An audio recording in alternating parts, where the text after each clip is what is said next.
Hello दोस्तों, आज की कहानी है तलाक। जब मैं रात को घर पहुंचा तो मेरी पत्नी ने खाना लगाया था। मैंने उसका हाथ अपने हाथों में लिया और कहा, मुझे तुमसे कुछ जरूरी बात कहना है। वो शांत बैठकर खाना खा रही थी। उसकी आंखों में कुछ दर्द सा साफ नजर आ रहा था। अचानक, मुझे नहीं पता कैसे कहूँ, मगर मुझे उसे बताना ही था। मैंने बड़ी शांति से कहा, मुझे तलाक चाहिए। लगा जैसे उसे मेरे शब्दों से कोई फर्क नहीं पड़ा, बल्कि उसने मुझसे पूछा, क्यों तलाक चाहिए। मैंने उसके सवालों को अनसुना किया तो उससे गुस्सा आ गया। उसने चम्मच उठाकर फेंक दिया और जोर से चिल्लाई, तुम इंसान नहीं हो। उस रात हमने एक दूसरे से बात नहीं की। वो रो रही थी। मुझे पता था कि वो जानना चाहती थी कि आखिर ऐसा क्या हुआ जो हमारा रिश्ता टूटने के कगार पर आ गया। पर मेरे लिए उसके सवालों का जवाब दे पाना नामुमकिन था। मैं अब किसी और से, प्रियंका नाम था उसका, प्यार करने लगा था। अब मुझे उससे प्यार नहीं रहा। मैंने उससे उसके बरसों के प्यार की सजा दी थी। भरे मन से मैंने तलाक के पेपर तैयार किए। उसमें लिखा था कि वह पूरा घर, कार और कंपनी के 30% शेयर ले सकती है इस तलाक के बदले में। लेकिन उसने उस पेपर को देखकर और उनके टुकड़े टुकड़े कर दिए। वो औरत जिसने मेरे साथ जीवन के 10 साल बिताए, वो आज मेरे लिए अनजान हो चुकी थी। मुझे इन 10 सालों का जो उसने मेरे लिए बर्बाद किए, मगर मैं क्या करूं, जो हो चुका उसे मैं बदल नहीं सकता था, क्योंकि मैं किसी और से, अपनी पत्नी से भी ज़्यादा प्यार करने लगा था। आखिरकार उसके सब्र का बांध टूट गया और वो फूट फूट कर मेरे सामने रोने लगी। मेरे लिए उसका रोना एक तरह से उसकी रिहाई की तरह था। तलाक की ये बातें कई दिनों से मुझे परेशान कर रही थी, अब बिल्कुल साफ हो चुकी थी। अगले दिन मैं घर काफ़ी लेट आया। मैंने देखा कि वो टेबल पर बैठकर कुछ लिख रही थी। मैंने शाम का खाना नहीं खाया था, लेकिन फिर भी मैं सीधे ऊपर जाकर अपने कमरे में सो गया, क्योंकि पूरा दिन प्रिया के साथ रहने और कई जगह घूमने के बाद मैं थक गया था। वो शायद रात को उसी टेबल पर लिखते लिखते सो गई थी। सुबह उसने तलाक देने की शर्त बताई। वो मुझे कुछ भी लेना नहीं चाहती थी।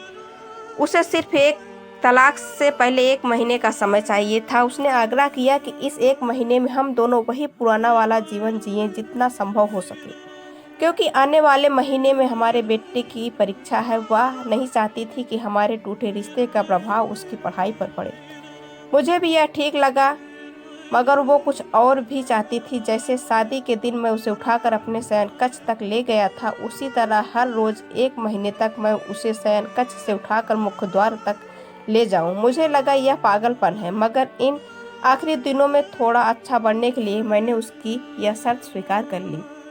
मैंने प्रियंका को अपनी पत्नी की सभी शर्तें बताई। वो हंसने लगी। उसे लगा मेरी पत्नी कितने भी तरीके अपना ले, तलाक तो होना तय है। मेरी पत्नी और मैं किसी से भी इस दौरान नहीं मिले थे, लेकिन उस दिन जब मैं उसे पहली बार उठाकर गेट तक ले गया तो हम दोनों काफ़ी अजीब महसूस कर रहे थे।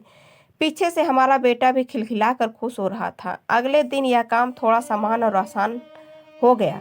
वह मेरे सीने से लगी थी और मैं उसकी खुशबू महसूस कर रहा था। ऐसा लगा जैसे कई दिनों बाद मुझे ये खुशबू मिल रही थी, या फिर कई दिनों से मैंने उसके होने का महसूस नहीं किया था। पहले जितनी उसमें कसाव नहीं थी, और चेहरे पर कुछ हल्की झुर्रियाँ नजर आ रही थी, और बाल भी सफ़ेद होने लगे थे। ये वही औरत थी जिसने अपने जीवन के 10 साल मुझे समर्पित किए थे। चौथे दिन जब मैंने उसे उठाया तो वो पुरानी रोमांचक यादें लौटने लगी थी।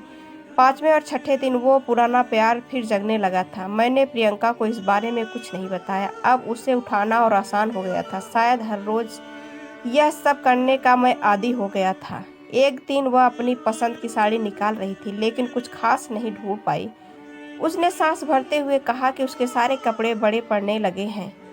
तब मुझे पता चला कि वो काफ़ी दुबली हो गई है, और इसलिए मैं उसे आसानी से उठा पा रहा था। मेरे दिल को एक झटका सा लगा। उसने अपने दिल में काफ़ी सारा दर्द छुपा रखा था। पता नहीं कैसे मैं आगे बढ़ा और उसके सिर को छूकर देखा। अचानक हमारा बेटा आया और बोला कि पापा, ये तो मम्मा को उठाकर बाहर ले जाने का समय हो गया है। उसके लिए अपने पापा द्वारा मम्मा को इस तरह उठा कर ले जाना देखते हुए जीवन का अभिन्न हिस्सा बन गया था। मेरी बीवी ने हमारे बच्चे को बुलाया और उसे जोर से गले लगा लिया। मैंने अपना चेहरा दूसरी तरफ कर लिया। मुझे लगा कहीं मैं अपना निर्णय न बदल लूं। मैंने अपनी पत्नी को रोज की तरह उठाया और बेडरूम से सिटिंग रूम होते हुए हॉल तक लाया। उसने प्यार से अपने दोनों हाथ मेरी गर्दन के आसपास रखे हुए थे। मैंने उसे जोर से पकड़ रखा था, बिल्कुल हमारे सुहागरात की तरह, मगर उसका इतना कम वजन मुझे परेशान कर रहा था। महीने के आखिरी दिन जब मैंने उसे उठाया तो मेरे लिए एक कदम भी चल पाना मुश्किल हो रहा था। हमारा बेटा स्कूल जा चुका था। मैं अपनी कार से ऑफिस गया और कार से कूदकर बाहर आ गया बिना कार को लॉक किए। मुझे डर था कि अब एक पल की देरी भी मेरा इरादा बदल देगी। मैं ऊपर गया, प्रियंका ने दरवाज़ा खोला और मैंने उससे कहा, सॉरी प्रियंका, अब मैं अपनी पत्नी से तलाक नहीं लेना चाहता। उसने मुझे देखा और मेरे सिर पर हाथ फेरकर कहा, तुम्हें बुखार तो नहीं? मैंने उसका हाथ हटाया और कहा, सॉरी प्रियंका, अब मुझे अपनी पत्नी से तलाक नहीं चाहिए। हमारी शादीशुदा जिंदगी शायद हम दोनों के ध्यान न देने की वजह से बोरिंग हो गई थी, लेकिन इसका मतलब यह कतई नहीं कि हम एक दूसरे से प्यार नहीं करते। अब मुझे एहसास हुआ, जिस दिन मैं उसे शादी करके अपने घर लाया था, उस दिन से जीवन के आखिरी दिन तक मुझे उसका साथ निभाना है। प्रियंका के होश उड़ गए। उसने एक जोरदार चाटा जड़ दिया मेरे मुंह पर। वह रोने लगी और दरवाज़ा अंदर से बंद कर लिया। मैं सीढ़ियों से नीचे उतरा और आकर कार में बैठ गया। आगे एक फूल वाले की दुकान पर रुका और अपनी प्यारी पत्नी के लिए एक सुंदर सा गुलदस्ता लिया। दुकानदार ने पूछा कि इस पर क्या लिखना है। मैंने मुस्कुराते हुए कहा कि मैं तुम्हें जीवन के आखिरी दिन तक यूं ही उठाता रहूंगा मेरी अर्धांगिनी।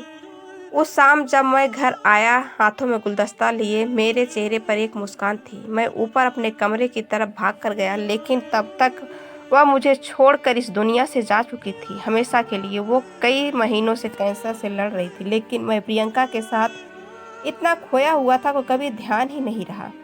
उसे पता था कि वह जल्द ही मुझे छोड़कर जाने वाली है, इसलिए वह मुझे और मेरे बेटे के रिश्ते को टूटने से बचाना चाहती थी। मैं नीच उसे तलाक देना चाहता था, लेकिन फिर भी उसने मुझे अपने बच्चों की नज़रों में एक प्यारा पति और पिता बना दिया। जीवन की छोटी छोटी बातें रिश्तों में बहुत महत्व रखती हैं। बड़ा घर, बड़ी कार और बैंक बैलेंस खुशियों का हिस्सा जरूर बन सकते हैं, मगर अपनों के बिना इनकी कोई कीमत नहीं होती दोस्तों।